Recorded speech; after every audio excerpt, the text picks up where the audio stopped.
Under this logic, they ban that stuff. Or at the very least, deprioritize it.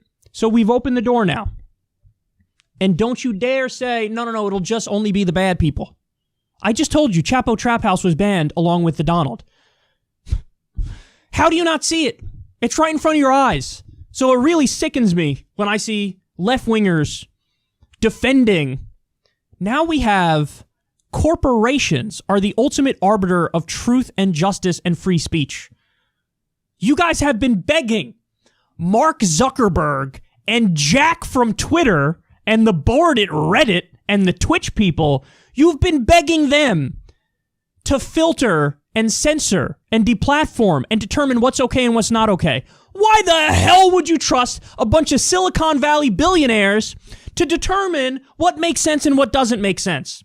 By the way, another left-wing group they'll come after, pro-Palestinian voices. How? They'll just smear them all as being anti-Semitic. Pull them down. They're all anti-Semites. This is what's going to happen, people. It's the people with the money and the power who are going to determine what's okay and what's not okay. It's a typical strategy to pick out. At first, you go to the fringe voices that everybody agrees are terrible people and are so extreme. You ban them, like what happened with Alex Jones. It was never about Alex Jones. It was about, can we get rid of him? And let's see what the pushback is like. Oh, we were able to get rid of him. Well, let's get rid of a couple more. Let's get rid of a couple more. And away we go until there's only authoritative voices left. They originally picked somebody who we all agree is terrible so that they make everybody accept the principle of what they just did, namely the principle of censorship. And now we're off to the races. And there's no going back. Anybody who cheered this on is so short-sighted and so stupid. So stupid.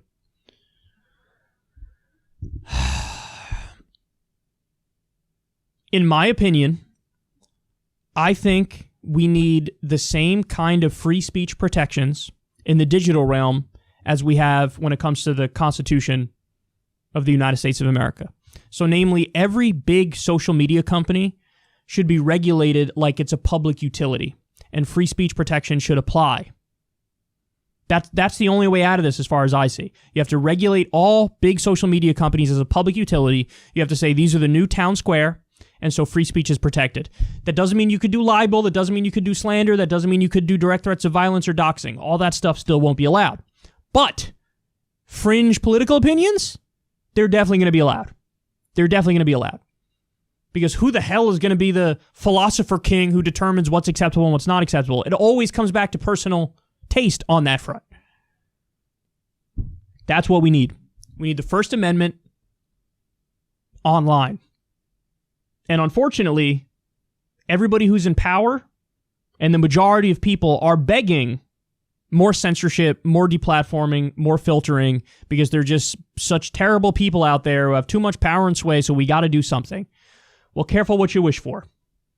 You just gave Silicon Valley billionaires a hell of a lot more power, and you're not going to agree with all the decisions that they make. So we're in that Orwellian 1984 style scary world. It's already here.